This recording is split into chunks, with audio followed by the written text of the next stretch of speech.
All right. Welcome, one and all, listeners Hello. out there, to the second episode of the Level Select podcast. My name is Evan. That over there is Jordan. You can't see That's him, me. but you can hear him. There he is. Hello. Here we are, episode 2 of the podcast. And Level Select Podcast. Boo. Coming at you, not live. Not live. Couple of things that I just wanted to mention quickly before we kind of jump into things. First of all, the podcast should be on Apple Podcasts. I'm not sure. It's been submitted. I don't know if it's actually there yet, but it should be there soon if it is not there already. We're on Spotify. We're on YouTube. You can find it over there. Should be on Stitcher. Google Podcasts should be over there as well. So should be on all of your favorite places to find podcasts. And if we're not, let us know. Speaking of, you can actually contact us now. We have an email address. So that there is podcast@levelselect.net, not .com. .com was taken. Don't do that. It's not us. Those are bad people. Don't contact them. Contact us. Contact us.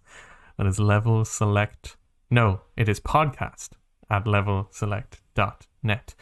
And if email is not your thing, if you're a Twitter person, we've got a Twitter account @levelselectpod. So All the social medias. Come have fun with us. Come join in the conversation. well, so far it's only Twitter, but that's fine. We're getting there. We're slowly crawling out of our shell of social, becoming a social butterfly. So it'll probably happen with time. So with that out of the way, I just wanted to kind of maybe outline for you listeners out there kind of what we're gonna do here, what we're gonna cover, because I didn't really do it last week. I just kind of jumped into things. We're going to dive into a particular topic or discussion that we've kind of decided upon ourselves beforehand.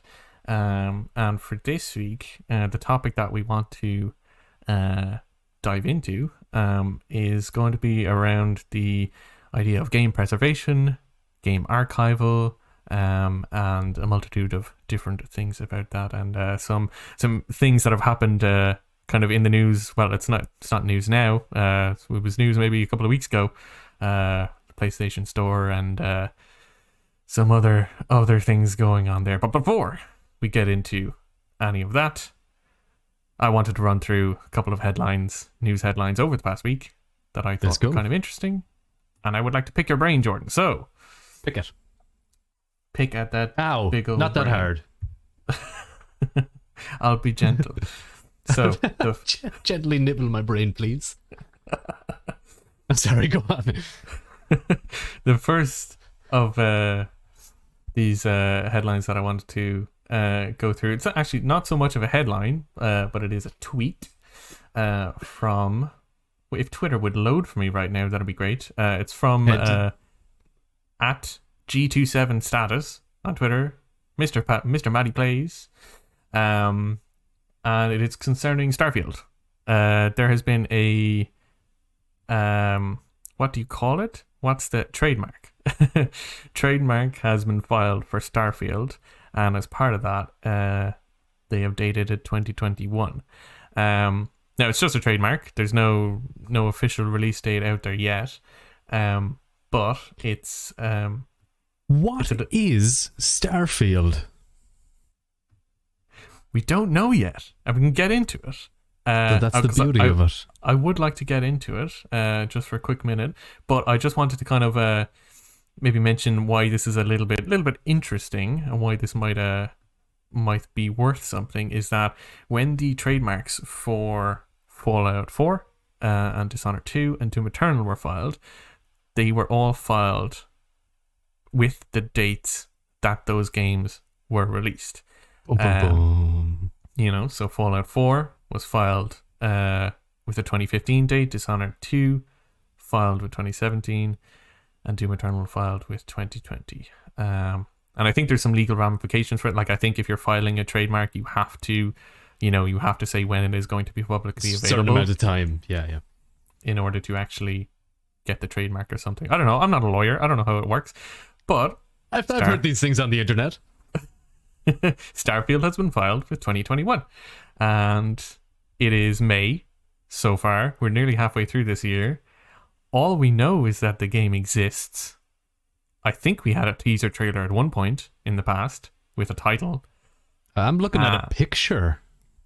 One picture. Yeah. A JPEG image. One compressed image, please. Hold all the details. So we don't know what this game is yet, and it's been filed for 2021. Now, I want to throw it over to you, Jordan. Do you think so? We kind of teased a bit of it, sort of, in the last episode about Fallout 4 and how it was Fallout 4 was announced and revealed, announced, and release date announced, all in it was announced, and then 4 months later the game came out. A couple of months, yeah. So, do you think we find out what Starfield is at E3 in like a month or whenever E3 is? In digital E3, in E3. D3. D3. I don't know, because from what I've read about Starfield so far, which is very little, it seems that they're like really selling the game on these complex systems in game. So I don't know if that's going to need a little bit of explaining and some hype to be built around a trailer first for a new IP like this before it comes out, because I mean, Todd Howard can come out and just be like, Fallout 5, and everybody knows Fallout, and they'll go, oh my god, I'm buying that. But with something a bit new and different, does it need more explaining, or does it need a little bit more time to kind of sit with us, or is it just going to be, I don't know, I can't think of a game, unless you can think of one off the top of your head, that was a new IP that was teased and just came out pretty quickly after that. There's not lately anyway. Yeah, it is a good point that you mentioned, and it's not something that I actually thought of before. Is that it is a new IP, and it's a new setting and everything. So it's not, that probably will. It's not like they're announcing it this year. We know about the game. They have announced it already. So we kind of know it's coming.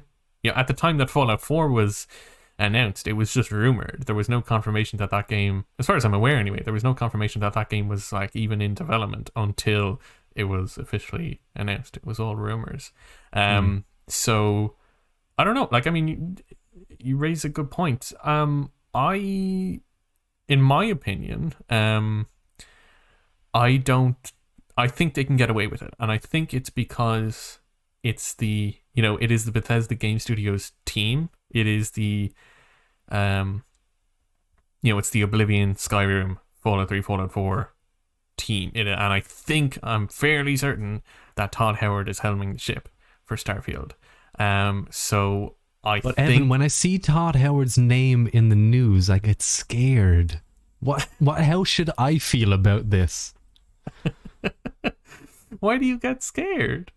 Because he is a promiser of many things, and I'm not saying that Fallout 4 was bad in any way. I personally didn't like it as much as the others. I liked the freshness of New Vegas. I liked Fallout 3. I did not like the steps that they took in Fallout 4, where he was coming out and it's like, yeah, it's like Fallout, but cool. But it's like, no, it's like Fallout, but without the dialogue options. It's So then, are you, we don't know anything about Starfield. Are you anticipating Starfield? Are you waiting until the game comes out or comes out to?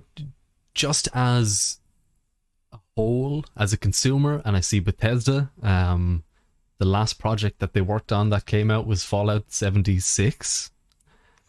Am I right on that? I think so. In terms of like that, that studio and Todd Howard, I think that is the last released game. It's always the last thing that you've tasted will leave a taste in your mouth, and that's still lingering. So I feel like I would like to see a bit of Starfield, let it gestate for a little bit, and get more than I normally would out of a surprise reveal and drop a couple of months later. I don't know. I mean, I'm all for games coming out. Maybe I'm just talking crap, but I'm just not a fan of Bethesda these days, to be honest. And a new IP is exciting, so maybe it would be better to just go boom, there you go, play around with it. Yeah. Like, I mean, honestly, in my opinion, in terms of what's coming out, like, I mean, I think pretty sure Bethesda are having their own sort of E3 style conference thing. Fucking who isn't? This year. They're not going to be, I'm sure they'll have things that are like part of the Microsoft or Xbox one, but they're going to have their own one separately. And there's definitely a lot of things, like, they can talk about Elder Scrolls Online, they can talk about Fallout 76 and all of these things. Wasn't Bethesda bought by Microsoft? They were, but they have come out and said that they're having a separate, so Xbox is going to have a conference and Bethesda are going to have their own separate event or conference, whatever. It'll probably happen like a day apart or whatever. Yeah, and there might be some there might have some cheeky crossover with Xbox, but yeah.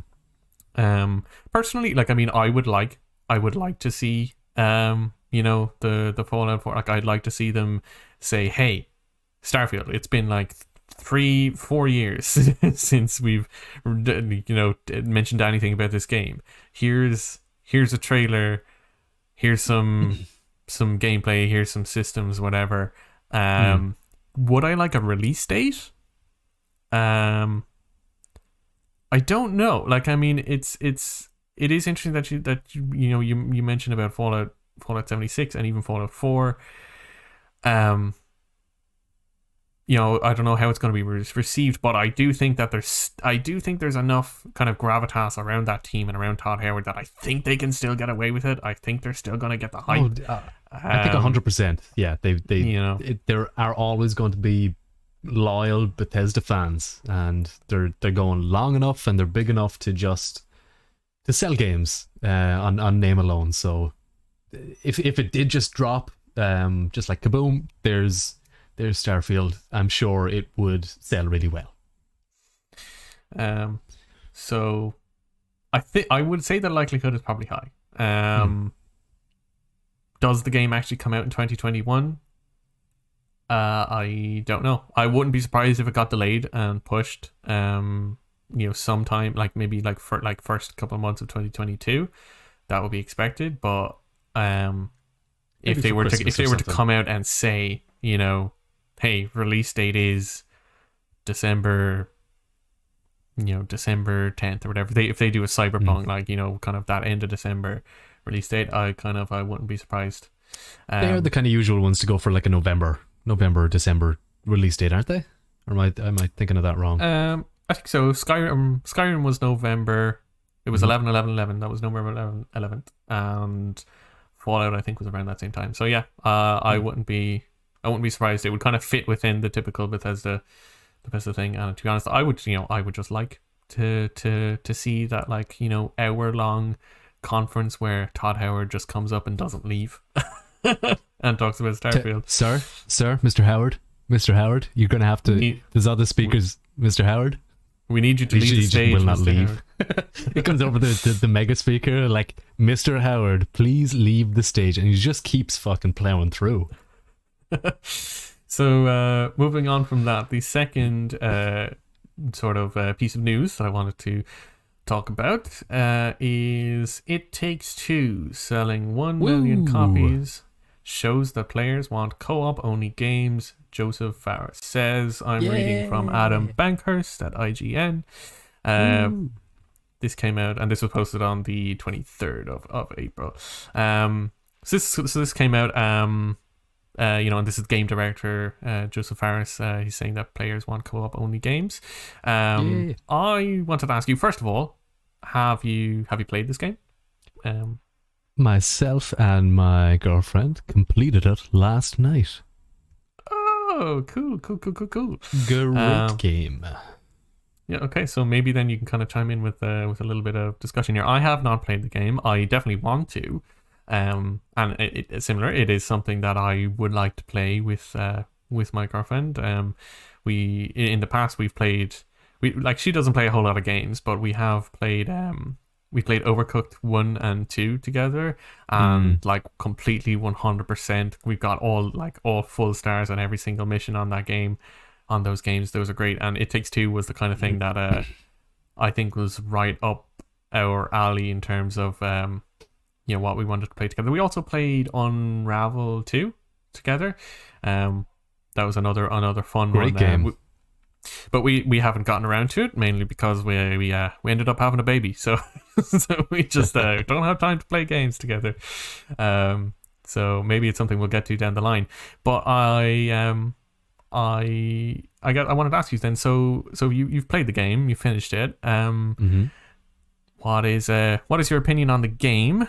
Firstly, and secondly, do you think that there is like a hole or a gap in the games that are coming out over the past couple of years for this kind of thing? Do you think that this would be welcome if there was more kind of like co-op tailored experiences? I mean, it's yes is the answer. Yes is the answer to all of it. Do I like the game? Yes. Okay, let's move on. And that's the end of the news. Goodbye. So it's a gap that seems to be created by the companies that make the games, because I mean, local co-op was always a thing for pretty much PS1, PS2, Xbox 360. Xbox One is where it started dropping off, kind of around those 2013s, late or early 20 teens. And then I think what was their it's Hazel Light Studios made It Takes Two, and their first game was Brothers. Yes. That came out. I played a small bit of that. I never finished it, but I did appreciate that style, that very much local co-op, or not local co-op, but I mean co-op only gameplay. Thought it was amazing. Really needed to be built upon. And then a couple of years later, they brought out A Way Out, which I played full through with my friend Dean. And myself and Dean absolutely loved it. Great story to it. Twists and turns, great mechanics, very, very much the same sort of co-op style game. But short. Thought it was nearly, looking back, kind of a proof of concept. Like, this could work in a long game. And then It Takes Two comes out.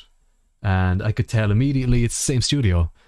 And right off the bat, after completing it now last night, it's a long enough game. I started to kind of feel it towards the end, because we were at it for between 16 to 18 hours. Okay, that's good. Total. But it keeps everything fresh. There's new mechanics every new section, and the story is whatever, to be honest, because without getting into anything, the whole thing is two parents, they have a daughter, they're not happy, so they look to get a divorce, and they're magically transported into these two little dolls. And then it goes from there. The story, to me, gets put off by the creepiest little girl in any game ever, because her face, she's like shark eyes. They're so dead and so like pitch black. And she's a creepy voice. But anyway, other than that, fantastic game, and the fact that it's selling well makes me really happy. We need more. Not just local co-ops and fucking in shooters and in Halo and all that kind of stuff, but I think we need these kind of everybody in the room, puzzle solving, dependent on each other, sort of nearly like a team building game. Have you played any other previous games? So I have played Brothers. It was only maybe 2 years ago, I think, when I played that.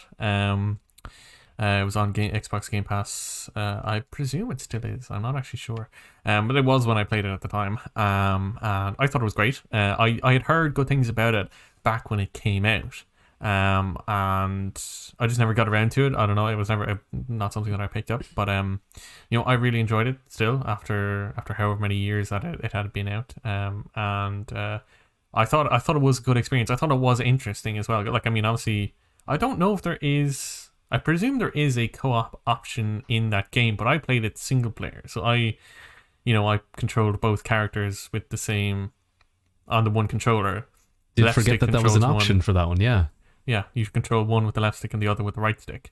And I think left trigger controls one of them and right trigger controls the other in terms of their actions. I think their selling point for the local co-op part was you share a controller, if I remember correctly. Okay. That would make sense, I suppose. But yeah, I thought that was good. A Way Out is a game that I have not played, and at the time that it came out, I didn't even know that it was the same studio. I obviously since have discovered that. But it is a game that I liked the idea of, purely from, it was a co-op game, and like I'm kind of, I don't know that it makes for interesting conversation or discussion, but I kind of agree with you. Like I do think that there is a need for co-op games. I kind of think back to like Portal 2.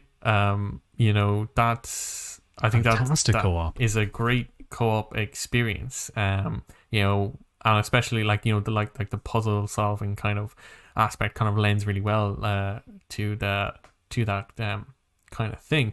But I also I think the potential gap in the market, I think is just I think it is really for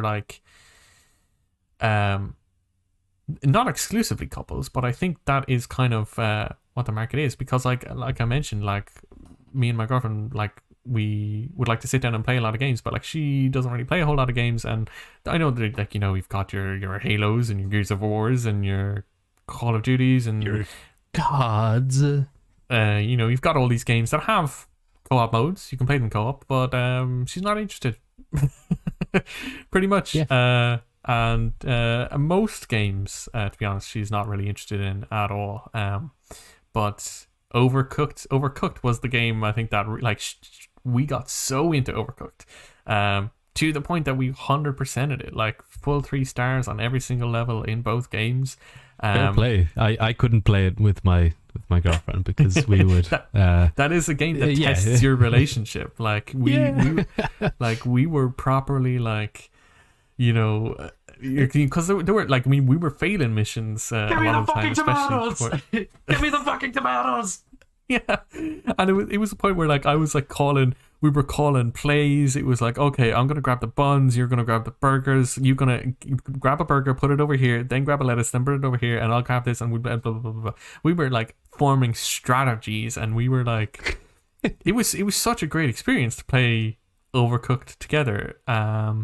And especially her coming from, it's not that she'd never played a game before in her life, but she's wouldn't be, I don't think she would consider herself to be someone who plays games, if you know what I mean. It's funny you mentioned as well Unravel 2. That's something that we had played here at home, and that I think was the first thing that hooked myself and my girlfriend. It was such a fun game, and it's not entirely difficult, but it's more about being in sync and working together and the team building aspect of a local co-op kind of thing. Yeah, I agree. I definitely found that as well because that was the first game that me and my girlfriend played together before Overcooked was Unravel. It was the first one. And yeah, that I thought that was the perfect experience to kind of introduce somebody to kind of playing games together and stuff like that. So but yeah, I I definitely agree with this statement. I do think that I definitely want a lot more kind of co-op experiences, co-op games. Like I'm really looking forward to playing It Takes Two at some point in the future when when we both have time to kind of sit down and do that, and you know, don't have to kind of constantly spend all of their time looking after Being busy. this baby. Baby. But it is what it is. But yeah, moving on from that, Moves on well into our next one. Our third and final kind of news headline here is the recent news regarding Halo Infinite. This was posted on the Xbox Wire, I believe, just on the 29th of April, and it is mostly concerning Halo Infinite on PC, and you know, the different things that the team are doing to kind of like essentially tailor the game to the PC and kind of have an experience that is a PC experience. And part of that is cross-play and cross-progression with the Xbox consoles, and they've also said that they're including a number of things like super ultra-wide support, and was it triple keybinds, I think, was another thing that they announced. I'm scrolling through the article here to try and find a quick sort of summary or summation. I can't really find it, but I wanted to ask you. I think the interesting thing here, you know, so as a little bit of context and backstory, the two of us, I'm pretty sure that I met you on Halo 3. I'm pretty sure that's right. Yeah, we had a quite an in-depth relationship netted together with other friends that was just built around Halo 3 specifically. Absolutely. And it's funny considering that we're both like we are both from the same sort of like town or whatever. We're very local. We know each other in person now, but at the time we didn't. I'm pretty sure that's how we met each other, was on Halo 3. So Halo as a series is kind of, it's got a history, you know, with the two of us. Big part of our lives, I think, collectively, yeah.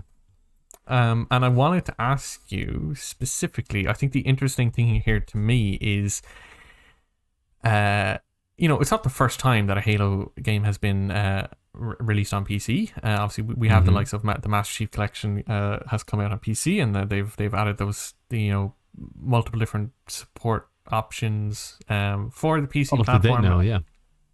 And even going back into the past, I know there was a port of Halo 2 years and years and years ago that did come out on Games for Windows Live at the time.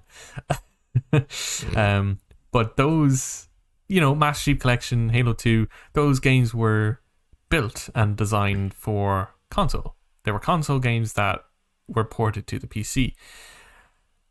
But reading about these things that they're including for Halo Infinite, it almost sounds like they are building this game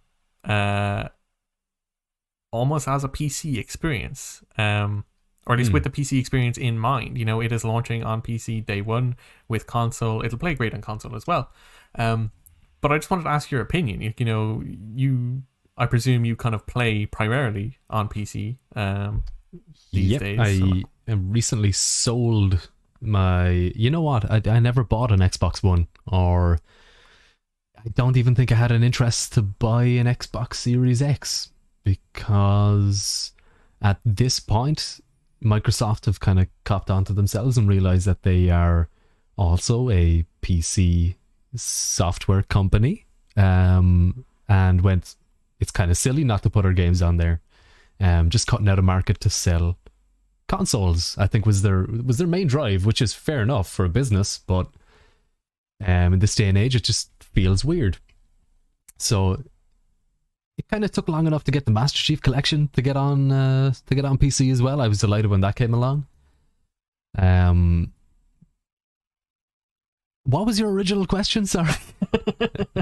You know what are okay, so first of all, are you excited? Are you kind of looking forward to the Halo Infinite release? Is this a game that you're going to pick up and play? Secondly, like what do you think about Halo being, an experience that is tailored for PC at launch, given, it was like the original Halo was an Xbox console launch game at the time. Like what? Yeah, it's a good point saying that it was an original Xbox game launch title, but it was also, I'm sure you know, meant to be a Mac exclusive before it was brought over for the Xbox console from Microsoft.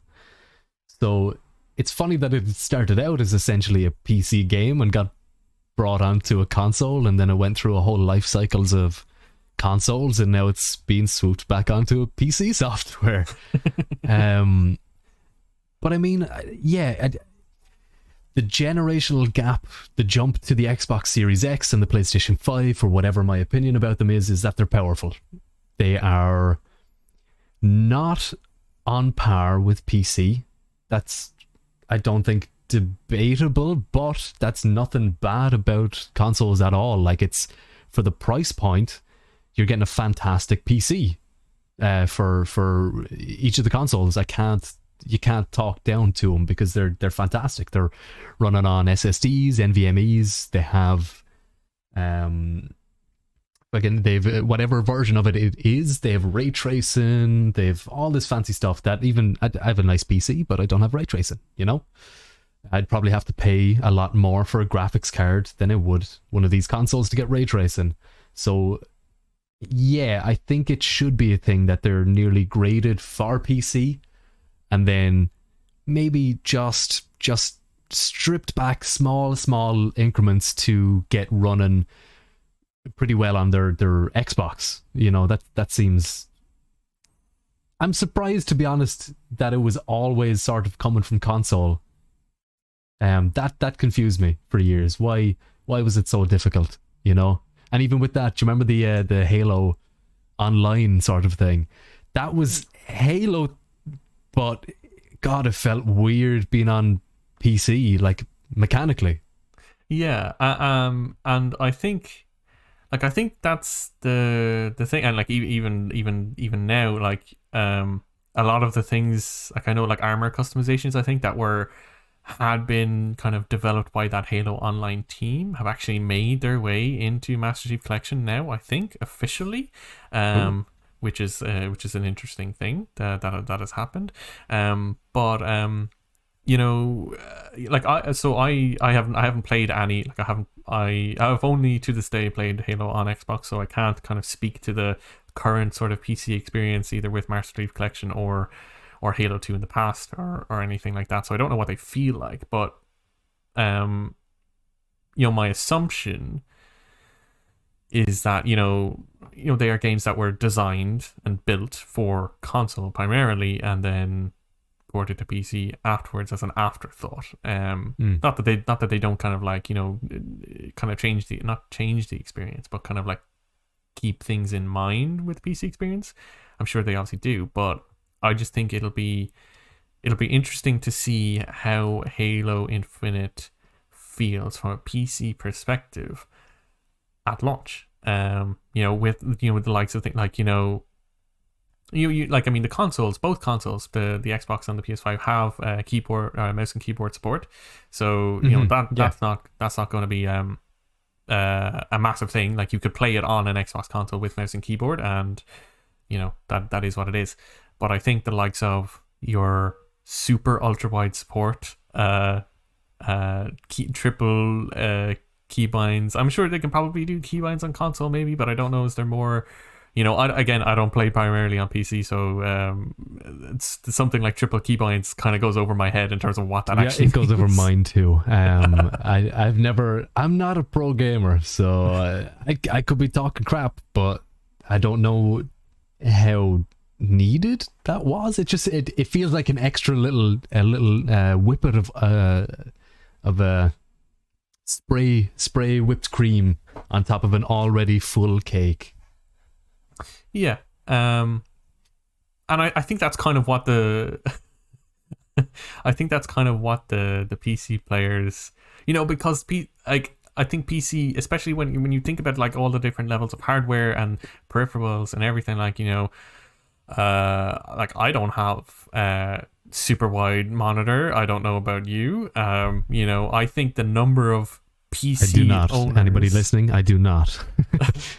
I think the number of like PC owners that have a super wide monitor is probably fairly low.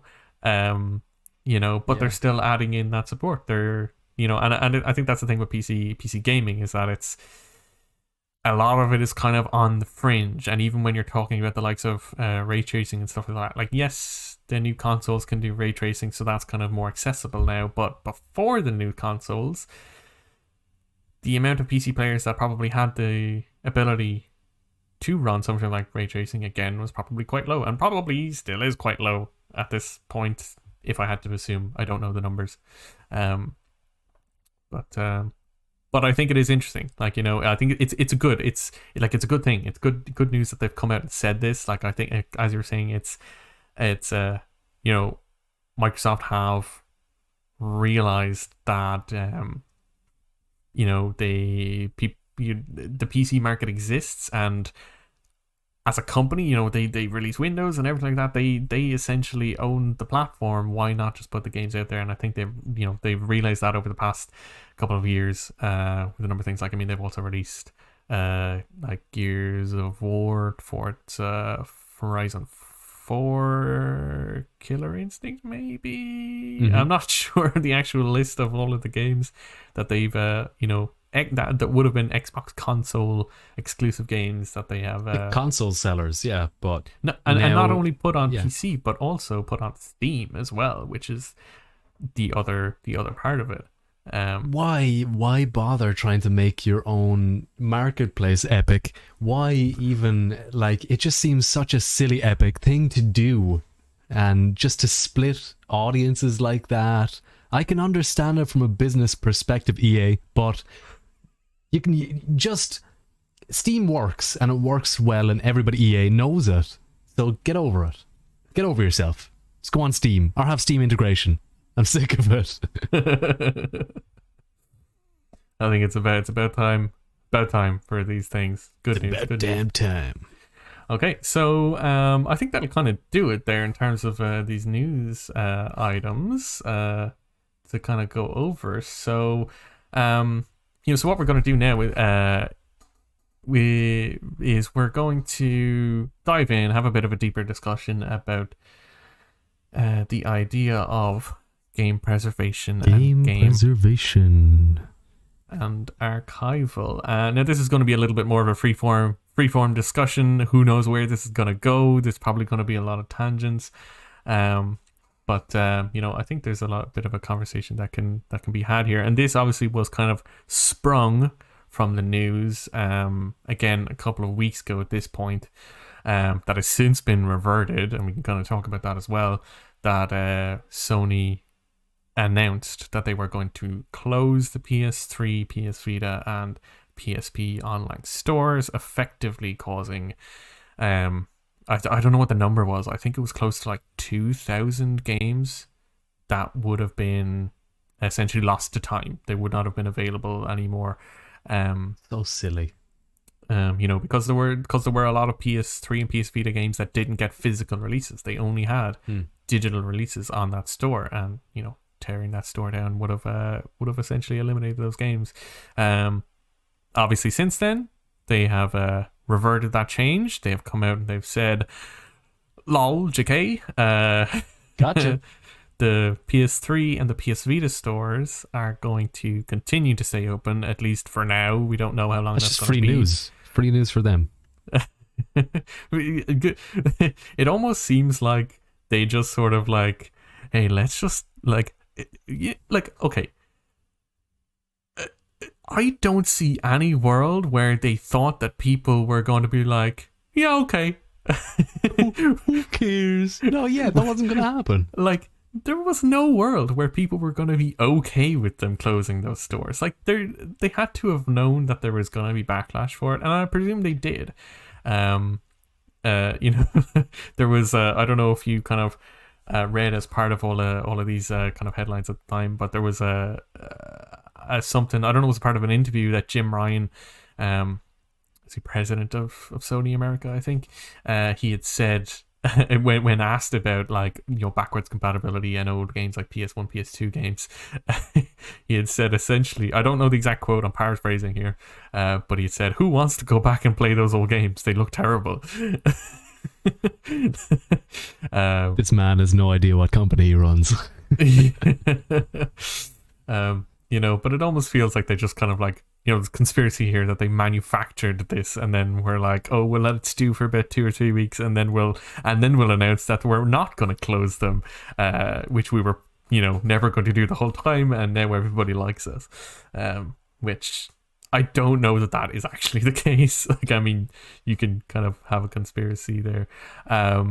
Yes, I will. Thank you.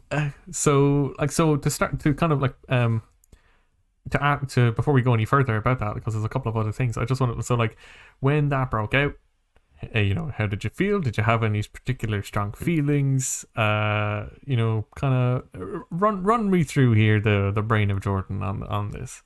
Oof, get ready. So I mean, like, genuinely, when I'd heard the announcement that they were going to close the PS3, was it PS3, PS Vita, PSP stores? Yes, all the online stores. It didn't affect me. I don't have a PS Vita. I didn't buy into it. I had a PSP and I didn't have a PS3.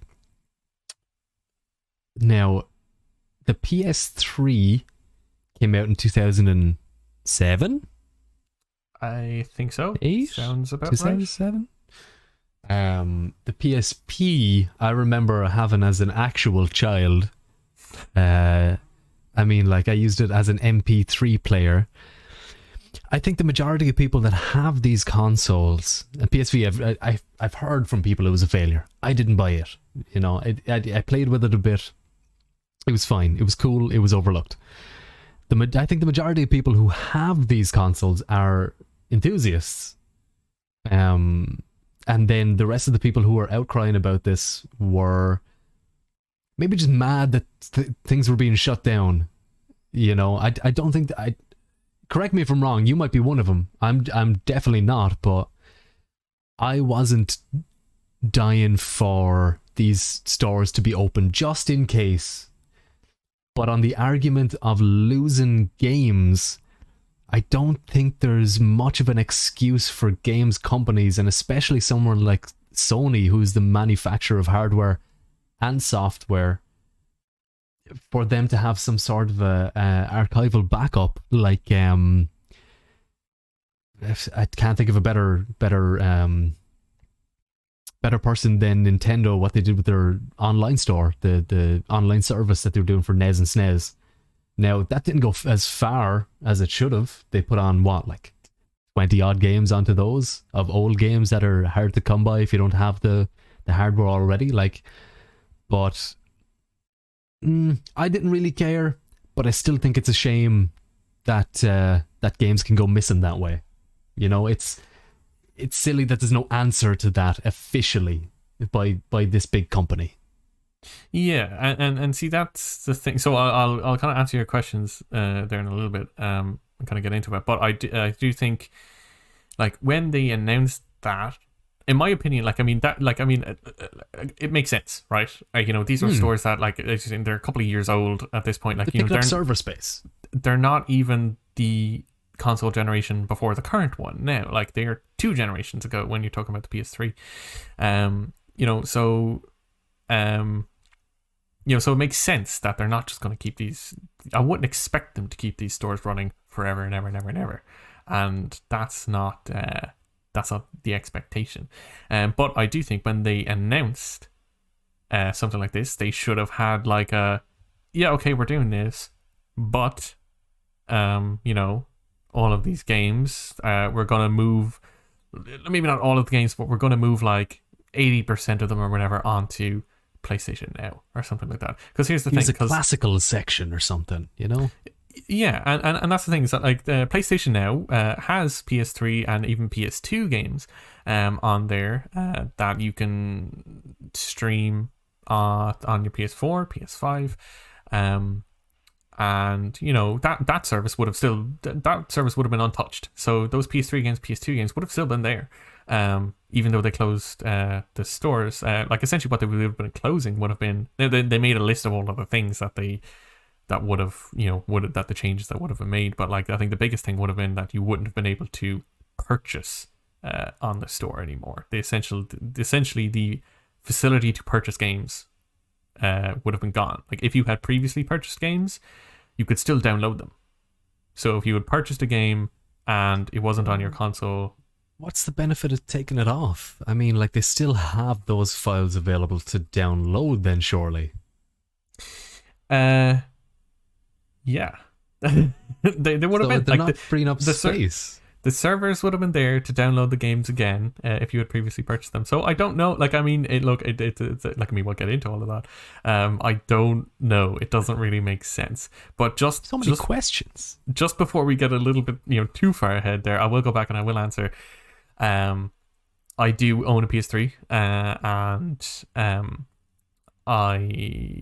so at the time I didn't have a PS3 when it was current. We were 360 kids, so there were a lot of PS3 games that I didn't experience, and I know there are some PS3 games, a lot of PS3 games that are on PlayStation now, but personally I don't like that service. I don't think it's great, especially Not because great. the PS3 games on there you can't download to the PS4 or the PS5. You have to stream them. And I have a pretty decent internet connection, but even on that connection, it's not great, and it like there's a thing on PlayStation now where if your connection isn't stable or whatever, it'll kind of notify you. But if it's not stable for a certain amount of time, like 2 minutes or whatever, I don't know the exact time, it'll just kick you out. It'll just straight kick you out. Like, hey, your connection can't handle this, and it'll kick you out of the game. Go home. And if it like I this is a whole different discussion. I played the original God of War 1 through PlayStation Now, on my PS4 a couple of years ago.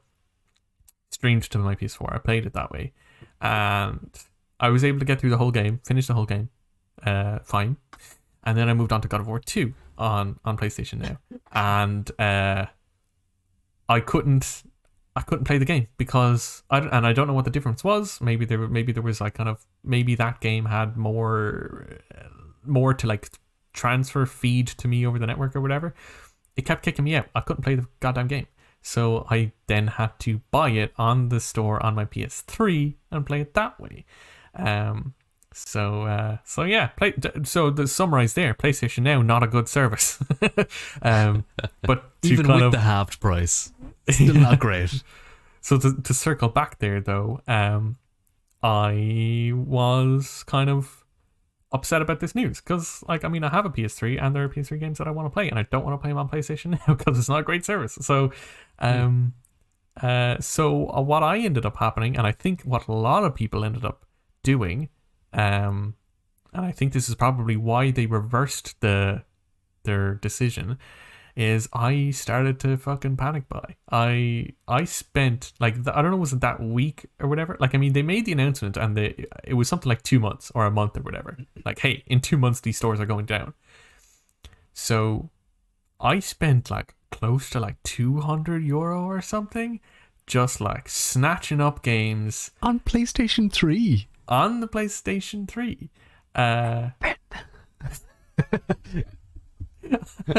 Look, I'm not saying that this was a rational decision. It was just a decision that was made. Yeah, it was a decision that that was I if could have you were easily 40 years old, your house would be full of toilet paper. I could have easily bought every game that I bought. I could have easily gotten physical for really cheap online. But we can kind of get into this as well. I'm the kind of person that I just like to have my games digitally. I don't want to be taking up physical space because I don't goddamn have it. So So I did that. And then I think it was literally like the week after or something, then they were like, oh, hey, actually, we're not closing the store. And then I was like, Gotcha. I just spent like €200 or whatever. But I think a lot of people did that. I think a lot of people did Sure. that. And then Sony were like, oh, hey, whoa, this store that hasn't been making us money for years, suddenly we just got a whole bunch of money. People want this shit. So I think that's what happened. We don't know for I certain. They mean, didn't yeah, say, but conspiracy theorists had it. I don't know where the source came from for the news of it, but conspiracy cap on. It worked out well for him in the end, didn't it? Like, definitely, yeah. we're taking away your games, and then everyone was like, "Oh no, my games!" And we went up and bought all the games, and then they went, "All right, you can keep your games," you know. Whoops, we made a load of money. But in fairness, it does make sense that it's like, look, we're going to shut this service down. It's kind of got to be done for. The only thing that comes to mind is like licensing reasons, or Yeah. something to that effect, you know. And then they went, oh, people still have a love for these. They've bought a ton of it. This buys us at least some time to keep this going, because there's no way this can go on forever. Mm. I mean, Halo 2 only lasted so long, even though people just fucking stayed on those servers for days and days and days. It has to go. Oh yeah, I think I remember people like even when they closed the servers, people stayed on the server so they wouldn't get kicked just to keep it going, because they wouldn't shut it down. Yeah, yeah, and like I mean that's the thing is that like I would expect them to close down. Like I mean, especially when they're moving on with new. I mean, I don't know. See, it just doesn't make sense. And like I mean, the part of it, I mean, kind of like I mean, we can touch on it here. I had another thing kind of like noted here because it was maybe the next week or something like that. It was around the same time. Microsoft came out and said that they were adding 16 original Xbox and Xbox 360 titles onto xCloud, Xbox Cloud Gaming, or whatever you call it, whatever it's officially called. Xbox is killing it with the backwards compatibility. You know, so not only like adding those games to backwards compatibility, but also adding them to the cloud, which means they're playable on Android and soon to be, I think it's in beta right now, on iOS and Windows, all through the cloud. And that service, I haven't used it much, but I've kind of tested it out a little bit on my phone, and like that service is like miles ahead of something like PlayStation now in terms of the streaming capability. And they're just adding titles like all the way back to the original Xbox. Like the original Xbox titles are now playable on your phone through the cloud. And I mean, fair play. It's all part of the same store that the new consoles are using. It's all the one store. I'm not totally surprised that Microsoft has already got the infrastructure there to be like, we have the cloud service, we have the software capabilities, and we have the backlog of games that it's like, just emulate it and send it out. Emulate and send it out. You know? And that's it's a long time coming for a big company to do this, and Nintendo dipped in back to Nintendo. It dipped in its toes, and I was happy, but they also had like 20 games, and half of them weren't good.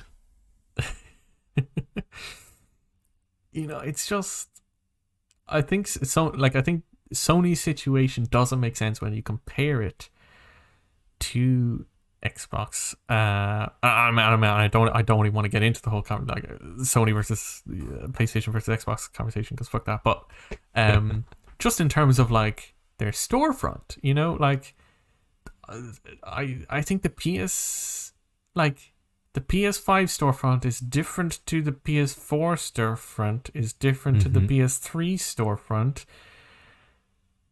And, you know... What do you think that's about? Like, do you think it's a lack of infrastructure to keep it all glued together with, like, sellotape and staples? Or is it... Are they going, okay, we're starting fresh this time. This time we've a new storefront for going forward. This is going to last. This one's going to be here. I don't know.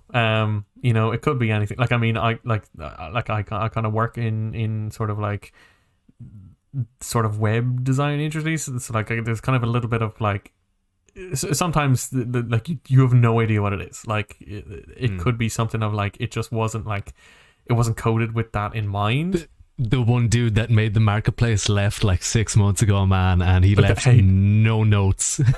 That is a huge thing sometimes. You wouldn't believe it's just like, it happened to us twice now, and we have to start our own one for the PS5. Like, but it just doesn't make sense. Like, I mean, and like. The way, like, just touching on like backwards compatibility, like I think the backwards compatibility is great on Xbox. Like, I mean, if I only need, so I have an Xbox Series X. I only need that console. Like, I can play Series X games, Xbox One games, like 90% of Xbox 360 games, and a handful selection of original Xbox games, and that selection is growing. Like, they're still, like, I mean, not as often, not as steadily, but they're slowly still adding games to the original Xbox lineup. That's playable, which is like, that's dedication. There's it's amazing, and like I only need the one console, whereas like I have my PS5 and that can play PS5 and PS4 games, but then I need the PS3 because the PS4 neither can play PS3 games, and then if I wanted to, and here's another thing, like if I wanted to play PS2 games, I'd have to get I'd either have to get a PS2 or I'd have to get the original launch model PS3 that had the PS2 graphics chip in the actual hardware in order to play those games. So so essentially, if you wanted to play the whole back catalog of if you had the discs, whatever, if you wanted to play the whole back catalog of PlayStation games, you'd have to have at least, if you're lucky, 2 consoles, but more likely 3 consoles, which is kind of ridiculous when you compare it to Xbox. You just need the one, and it plays everything. That brings up a larger question umbrellaing all of this. Should games die? Should they fade out after a certain amount of time? That's a good question, and it's kind of what I ultimately, as part of this, kind of wanted to touch on. I don't, like, I mean, it's a very difficult question, and it's been asked for years and years. I think games should be preserved in some way. I think there should be a way to, like, whether or not they're officially supported or purchased or like whatever, I don't know what it looks like, but I think there should be a way to say, hey, I want to go back and I want to play this game from this console, 20 years ago, and just see what that was like, and to have the option there. I don't know where the responsibility falls on that kind of stuff, because again, you've got games are coming out everywhere from all sorts of different publishers and console manufacturers and everything, and developers and whatever. But I think some games, it's maybe not feasible, but I think for a lot of games it is, and I think they should be accessible just from almost like a history standpoint. I think they should be accessible. I think back to just on the idea of kind of games dying, and maybe like being able to go back. Like I always think about World of Warcraft, right? You can't play. Well, actually, no, you can't. Sorry, I completely forgot that WoW Classic was a thing. Before WoW Classic was a thing, that was only recent. Yeah, you could not play World of Warcraft in the state that it launched in. That game was technically dead. The only way you could not experience that again. You could not take the disc and and it's an MMO and it's on servers and it's a kind of a different thing to a game on a disc or whatever, but like you couldn't just like, hey, I want to experience this the way it was like a couple of years ago. You couldn't do that. The Cataclysm changed everything, whatever, like 3 expansions in, and that was the version you had. And they were, like, I mean, as they were moving forward, they were doing things to like, they were instancing and whatever, and there was ways, like if they were changing the world, if there was ways to like experience that part of the world before they changed it. They started doing things like that in the later expansions, but pre-Cataclysm they had nothing like that until WoW Classic. And then there was the whole thing like on the idea of like, do people want this or should we do this or whatever? Like I'm sure like Blizzard had no intention of doing a WoW Classic until enough people gave out and lost their shit and like was like, hey, we want this. And even when they did do that, Blizzard were like, no, you don't actually want this. You say you do, but you don't. That's the quote. We know what you want. You want what we tell you to want. Oh, it's ridiculous. And then they released WoW Classic, and I see they don't actually release the numbers anymore. But I would hazard a guess, and I would say that WoW Classic is more popular than retail WoW. I was about to say, yeah, main WoW must be a low. I think it's doing all right with the recent expansion. I haven't jumped back into it, but I'd say it's doing well. But keep in mind they used to sell WoW with the big quote on the front. I remember it. It was something like 12 million plus players. That was their big market thing, was selling it on the amount of people that were concurrent players. And I think that was the peak, and that was around Wrath of the Lich King, and then Cataclysm came out, and Cataclysm was just a kind of a bad expansion, but that also happened to be when they completely changed up the world and their numbers plummeted. And I don't think, even to this day, I don't think they have reached that peak again. And that can be for a multitude of different reasons, but it can be for everything. It does all come back to like classic WoW, as you were saying. That's most likely doing much better than at a guess is much better than the mainline WoW story that's happening, because what is it? Part nostalgia, part comfort. You know what you're getting into. Why does anybody go back to play an old game anyway? It's because it's solidified in your head as good, and you've played it, you know what to expect, and it's a bit of like, oh yeah, I know that's good.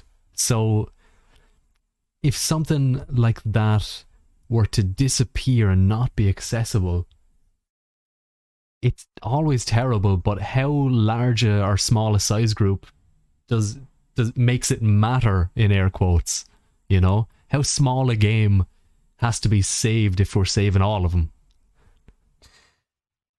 Yeah, like I don't know. It's tough because I know for a fact I have tried to get it running on an emulator, but I can't get it. I'm gonna have to look this up. Give me 1 second. It's on the PlayStation 1.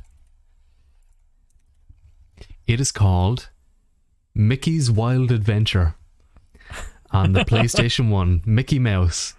By God, I have 2 PlayStation 1s up in the attic at my parents' house. None of them work. I had the disc scratched to just shite, and I cannot get it to run on an emulator. That game is gone to me. I know how it feels, man. I know the feeling of a good game that you really like being not accessible anymore. And that so that you raise up an interesting thing, like previous to this podcast and previous to us kind of starting this, we did have a kind of a little conversation between ourselves just about like digital versus physical games. I'm sorry to interrupt. I am going to piss myself. I'll be 2 seconds.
Hi.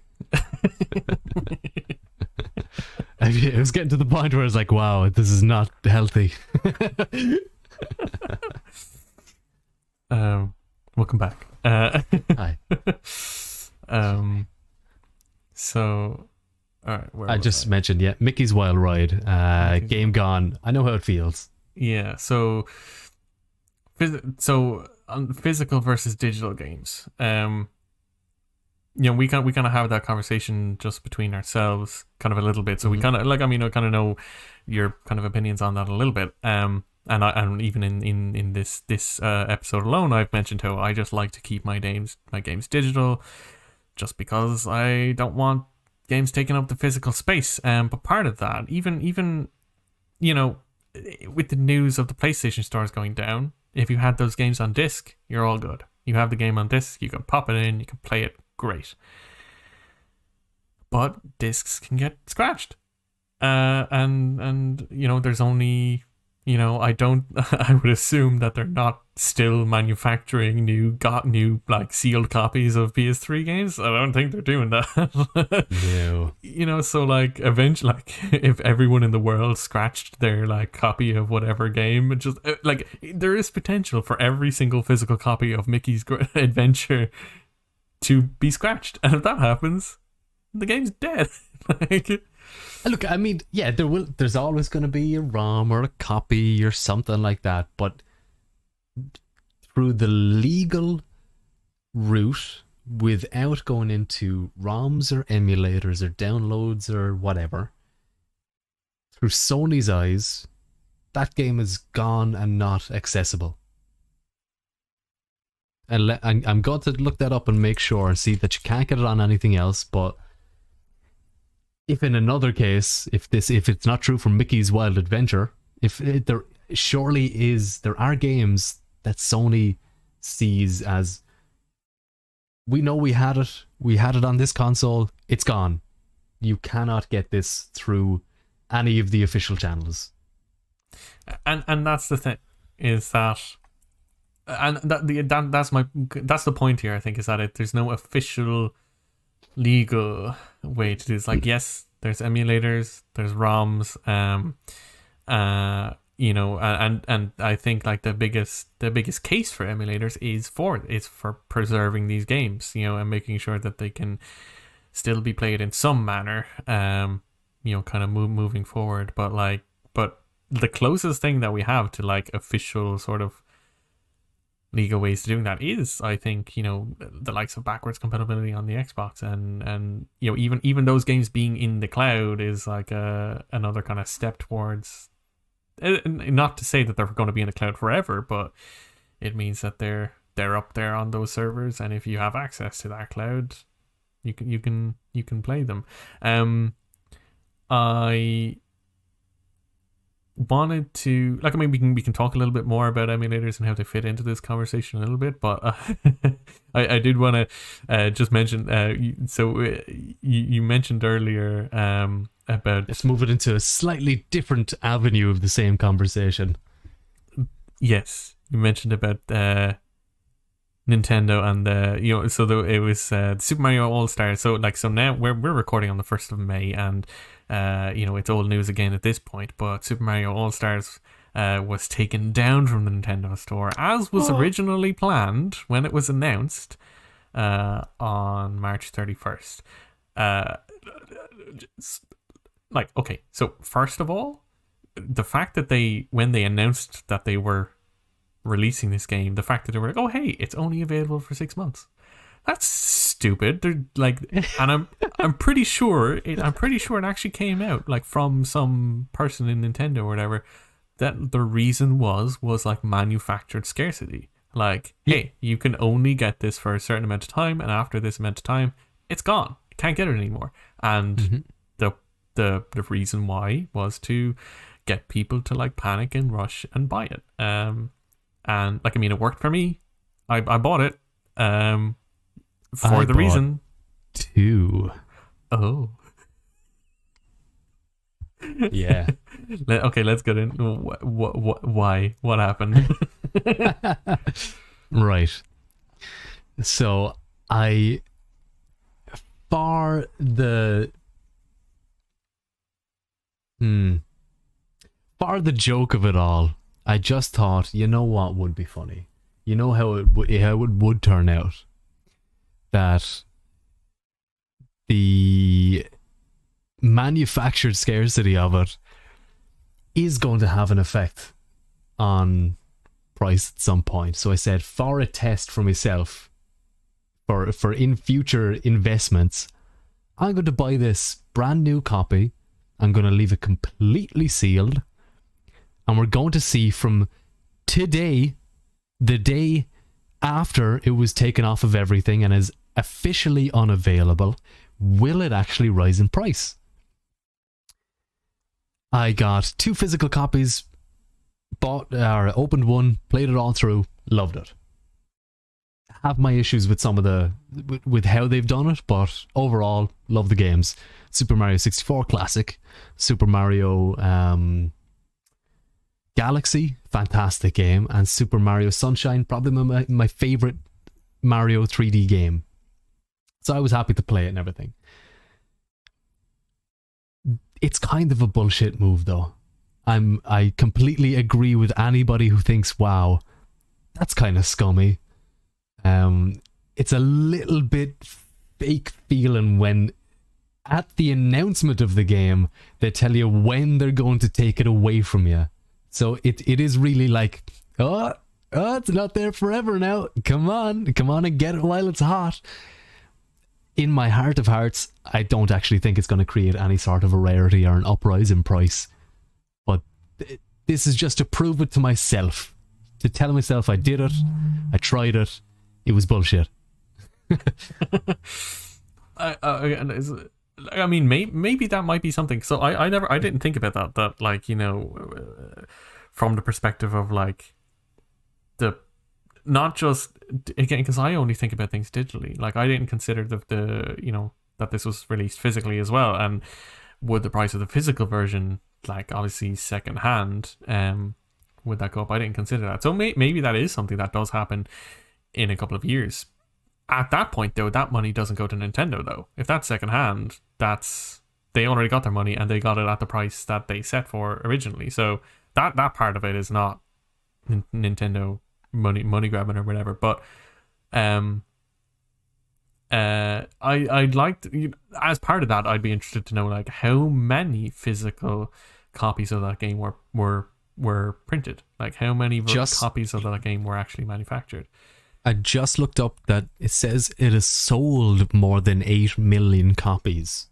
So I couldn't tell you what sort of ratio you'd have to look at to guess how many were manufactured, but it's in the millions. It's not rare and will not be rare for a long time, I think. And I think the linchpin here is, it's to do with Nintendo's strategy moving forward, into the future. Because typically Nintendo, like, I mean, like you're saying, they don't really give a shit about backwards compatibility. It's not something that they do. Maybe they, you know, I think on the Wii and the Wii U they did make, you know, NES and SNES games playable or purchasable on the store. They kind of always kind of do that. They selectively picked their Marios and Zeldas and whatever else, you know, the big ones. Yeah. You know, but they don't, like, you know, they haven't made, like, even when the Wii U came out, I'm pretty sure that, like, Wii games weren't playable on that. But also, I think each of their consoles kind of has, like, I'd just as quickly, I'd like to know from you, like, how does Super Mario Galaxy play on the Switch, considering that was a Wii game with the motion controls? Like, how does that work? That confused me as well, because I'd played them in order of 64 and then Sunshine and then going to Galaxy. And I played Galaxy on the Wii, so I was thinking, how the hell are they going to do this? And goddamn, do the Joy-Cons work nearly better than the Wiimote for being a pointer, because it's all accelerometer based. You know, there's no reading of an IR sensor. There's no point, like, you can point at the screen obviously, but I mean, You press a button to reset, so it centers your cursor, and from there reads all accelerometer and gyrometer in your Joy-Con. So it's like ridiculously accurate for some reason, and I completed the game. I loved it. Oh, cool. Now, sorry, go ahead. So I was just going to ask. I presume then that you played it like docked to the TV. That's how you played it. Yep, because if you play it handheld, it required you to do touchscreen, which you have to remove a hand from a controller, and half the time that doesn't work. So I think they were kind of betting you on, even if you're not docking it into a TV, to have it on the little kickstand at the back. So you can still have it like free hand Joy-Cons. That is interesting, because there's obviously people out there that don't have, like, there's the Switch Lite is a thing that can't be docked.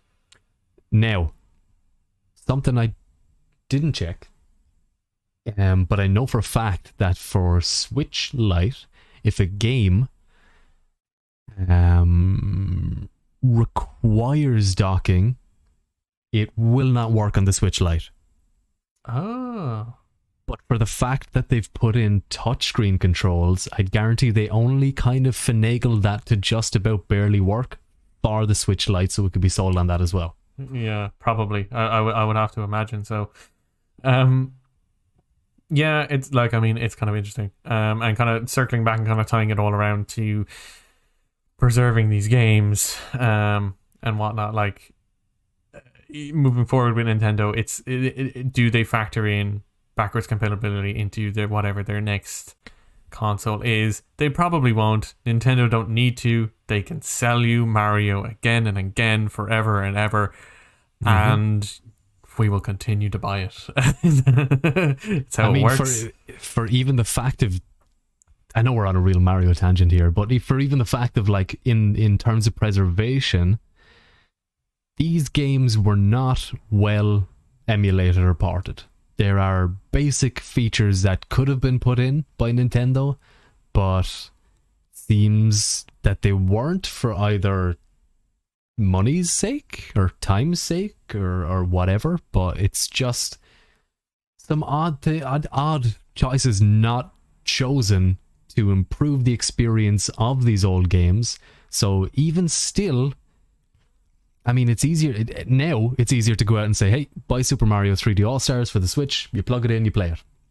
What I'd recommend, if you were able, and I'm not telling anybody to do this is no legal advice, don't listen to me, but it runs much better and even much better features on an emulator to go back and play Super Mario 64. You can get widescreen, you can get HD textures, you can get anti-aliasing, you can get whatever controller support you want, and you can get fan-made fixes for cameras and stuff. It's like, it's emulation and stuff still offers a better experience, but it's nice to know, I suppose, Nintendo and whoever else are taking these smaller steps to be recognizing that these old games, they have the power to keep them around, they have the power to improve them, and there's a market for it.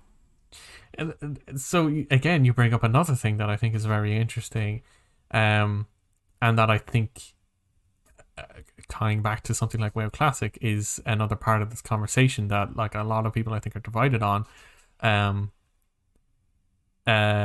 You know, like, so from my opinion, when it comes to game preservation, like, I think that these games should be preserved in the state that they were in. Like, and when it comes to Nintendo, like, so it sounds like that's for the most part what they have done with 3D All-Stars, is that this is the way the games were. Like, they haven't improved them. It's for the most part. And I know when they released the Pokemon game, the Game Boy Color Pokemon games like Red, Blue, Yellow, Gold, Silver, and Crystal on the 3DS store, those games were released as they were on the cartridges. So all the bugs, all the glitches, everything, you know, it's exactly as it was on the cartridge. So you can, like, that Mew glitch that you can do in Pokemon Yellow, you can do it on the version that you buy from the 3DS store. Look under the truck, you might find them. You know, I think that's from my opinion, I think that's really good. Like I think that ties into preserving these games. Like, Mhm. and if they were to and that's not to say that they can't improve these games or remaster them, but I think that's a different part of the conversation is like remastering these games. Because when you're doing something like that's more than just making the game playable. That is, you know, putting a team on it and like adding these new features, and then you gotta bug fix, and you gotta do testing, you gotta do all of these different things. Like that's time and money when it comes to doing that kind of stuff. It's a good point to bring up between the fine line of, does a company remaster a game? Should they leave it as original?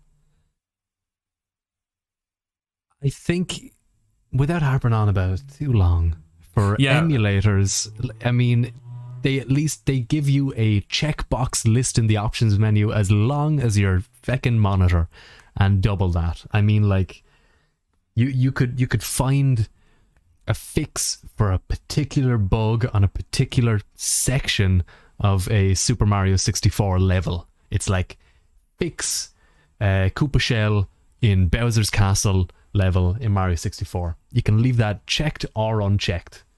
And I suppose at a certain point it does become a bit of a job of remastering. But I also think there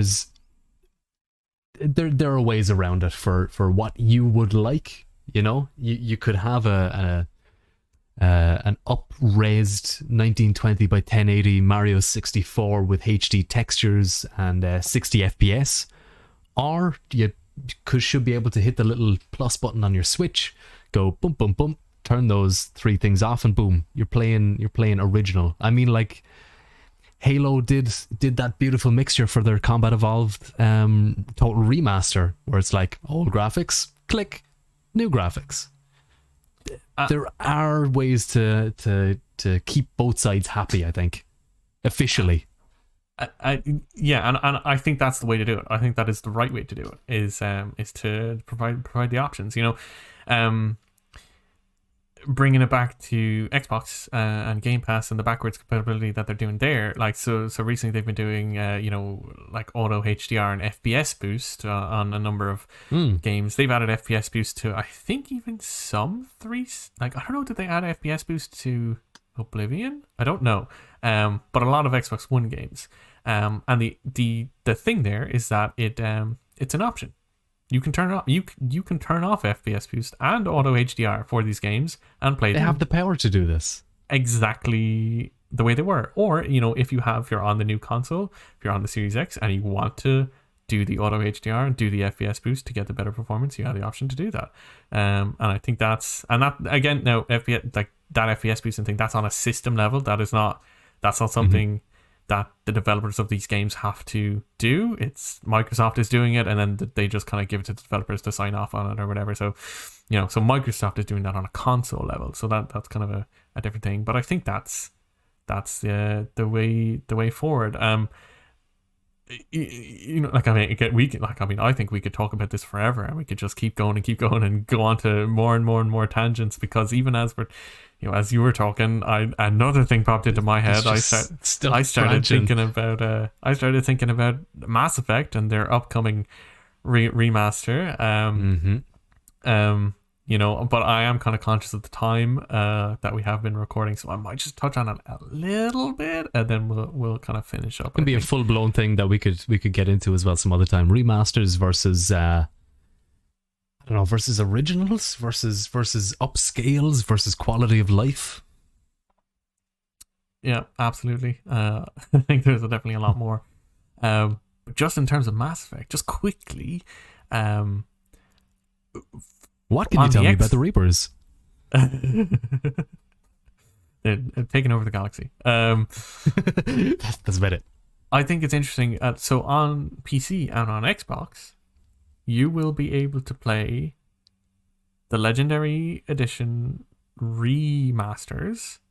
So that, like, you know, with all the new bells and whistles and the up-res textures and the RTXs and the new sort of like little gameplay features and tweaks that they've done to like kind of make those games better. So you can play all those versions, or you can just go back and like on PC and on Xbox, you can do backwards compatibility and play the original games.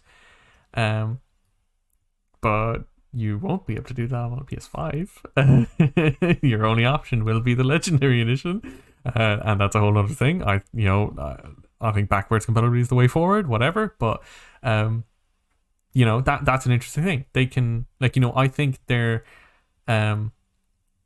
I think they have more of an argument to remaster that game and add in these new features, and it's like, especially when you consider Mass Effect 1, they're like fundamentally almost like changing that game and how it feels, which I'm so excited for. It's a tough game to play. So that the version you play on the Legendary Edition is not the version that came out originally, but you can still go back and play that original version. It's still purchasable on Xbox and on PC. So I think they kind of like there's leeway there. They can kind of get away with completely changing that game and re-releasing it because it's still purchasable. That is certainly one thing that we'd have to get into as well. It's at what point does a remaster need this change? Because just a quick one on that point, I remember Mass Effect's the first one, the inventory system, and I'll never forgive it. Oh man, yeah, we could talk about Mass Effect forever. My God, I'm so excited for the Legendary Edition. But yeah, I think we're going to wrap it up there. We've been recording for a good amount of time there. It's been a good one, yeah. So yeah, just before I kind of close this off, I do want to remind listeners, if you have made it this far, hello.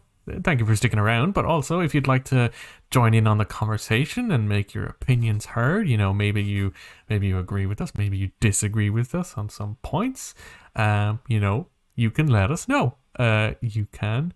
If you're an email person, if that's the kind of person you are, you can send us an email at podcast@levelselect.net. If we kind of get those in, we'll read it out. Or write your scripture on a tiny piece of parchment and attach it to your closest local raven, and at some point it will land on my roof and wake me up in the middle of the night with its caws, and I will get your note. I'll pass it on to Evan. If you don't own any ravens, and if you're a Twitter person, you can you can send us a tweet. You can send a message to the podcast @LevelSelectPod, or you can get us individually. I am at Evan OD. And I am EVANOHDEE. And you can get Jordan. I'm at Not Your Dad EO. That is Not Your Dad EO. The letters EO. The letters EO. Yes, same on Twitch. Yeah, Not Your Dad EO. That's the one. Yeah. Yeah, that's what I'm on Twitch, I think. Wait, what's my name again? I am changing it at some point, but yeah, for the moment, Not Your Daddy. Go check out Jordan on Twitch, if you're so inclined, and the YouTube channel. And as I said at the start of the podcast, you can find the podcast most places, probably everywhere. If we're not on your favorite podcast service, let us know, and we'll try and get on there. But yeah, that'll do it for this episode, I think. It's been a fun one. Thanks for sticking around. Do you have any closing remarks, Jordan? Anything you'd like to? Have an egg every day. It's good for your heart.